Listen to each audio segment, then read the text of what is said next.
जिस लाश को पोस्टमार्टम करने की तैयारी चल रही होती है और वो लाश अगर जिंदा हो जाए तो इस पर आप लोग क्या सोचेंगे?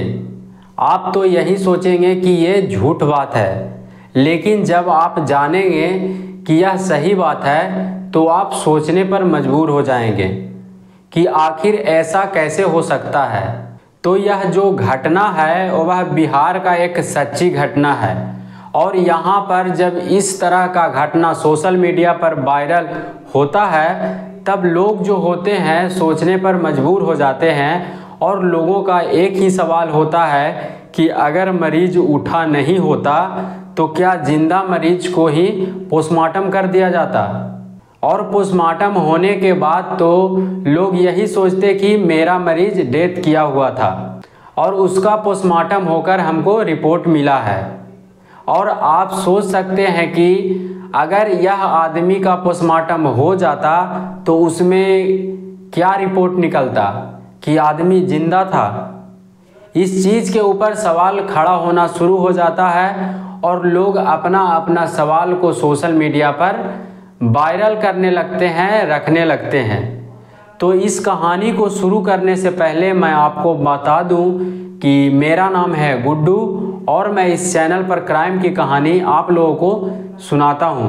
तो आप लोग से बस एक ही रिक्वेस्ट है कि अगर आप इस चैनल पर पहली बार आए हैं तो इस चैनल को सब्सक्राइब कर लीजिए और वीडियो को लाइक कर दीजिए, जिससे कि मेरा हौसला बढ़ा रहे। तो दरअसल यह जो घटना है बिहार का नालंदा जिला का है। यहाँ पर एक राकेश कुमार नाम का आदमी होता है और वह जो आदमी होता है उसकी उम्र 40 साल के करीब होता है। अब यह राकेश कुमार जो होता है वह इलाज करवाने के लिए बिहार शरीफ के सदर अस्पताल में जाता है। अब यहाँ पर राकेश कुमार जो होता है वह इस अस्पताल के बाथरूम में टॉयलेट करने के लिए जाता है। तब वहाँ पर किसी वजह से टॉयलेट में ही गिर जाता है और बेहोश हो जाता है। अब यह जो अस्पताल होता है इस अस्पताल में काफ़ी भीड़ रहता है और कुछ समय तक दरवाज़ा जो होता है बाथरूम का वह बंद रहता है। तब लोग जो होते हैं दरवाज़ा के आसपास से झांकने का प्रयास करते हैं। तब उसमें पता चलता है कि कोई आदमी जो है वह बाथरूम के अंदर ही लेटा हुआ है। अब इस हालात को देखने के बाद आसपास के लोग जो होते हैं वह नज़दीकी थाने को फ़ोन करके यहाँ पर बुला लेते हैं। अब यहाँ पर पुलिस जो होता है वह आ जाता है और बाथरूम के दरवाज़ा को खोलने का प्रयास करता है, क्योंकि यहाँ पर बाथरूम का दरवाज़ा जो होता है वह अंदर से ही बंद होता है। अब पुलिस को दरवाज़ा खोलने में मुश्किल होता है और दरवाज़ा नहीं खुलता है। तब यहाँ पर पुलिस जो होता है दरवाज़ा को तोड़ने का काम करता है और फिर दरवाज़ा को तोड़ देता है। अब दरवाज़ा टूट जाता है। तब वहाँ पर पता चलता है कि एक जो आदमी है वह बाथरूम में ही गिरा हुआ है और वो बेहोश है। अब यहाँ पर पुलिस जो होता है इस आदमी को हाथ तक नहीं लगाता है और यह भी नहीं देखता है कि जिंदा है कि मरा हुआ है।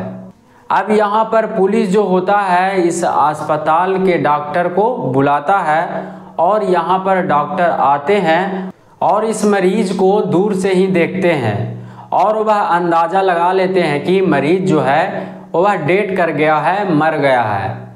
अब यहाँ पर डॉक्टर साहब जो होते हैं वह लोगों से बताते हैं कि यह आदमी जो है वह मर गया है, मृत हो गया है। अब यहाँ पर लाश को स्ट्रेचर मंगाकर पोस्टमार्टम के रूम में भेजने का तैयारी चल रहा होता है।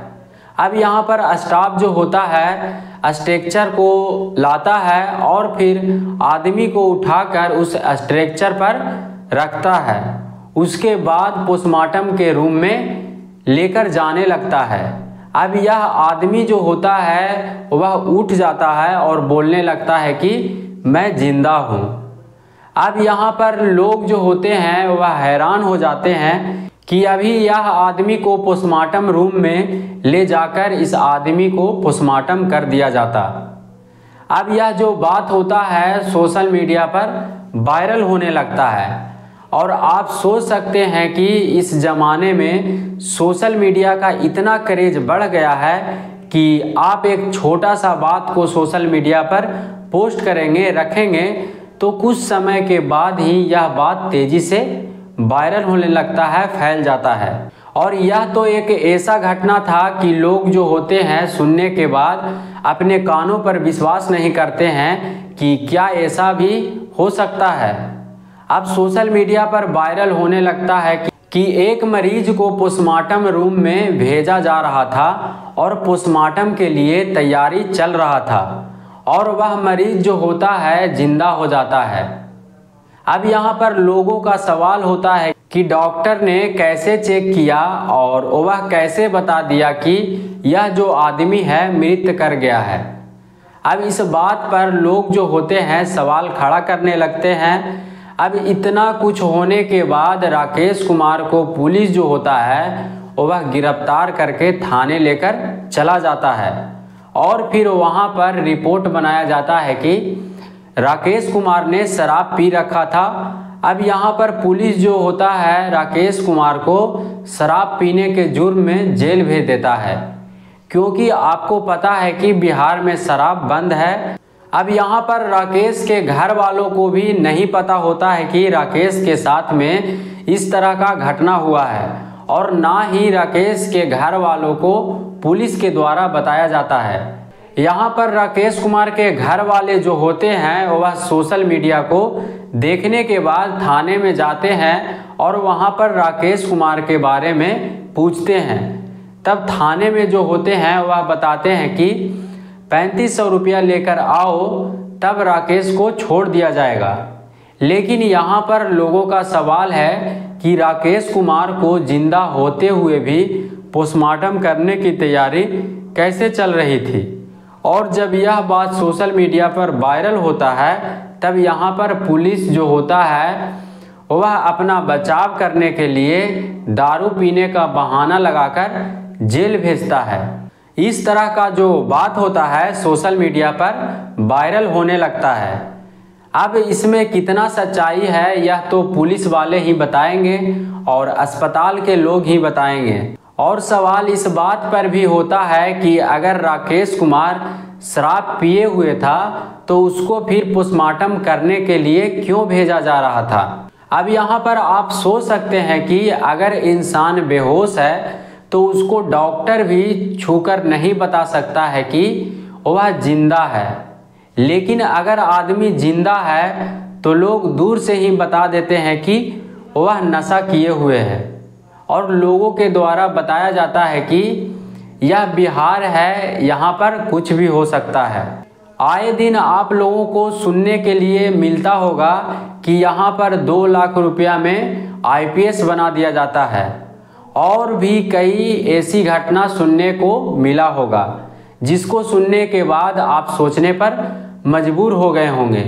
इस तरह का घटना बताने का मेरा उद्देश्य नफरत फैलाना नहीं बल्कि आप लोगों को जागरूक करना है, सचेत करना है और कहानियों के द्वारा समझाना है।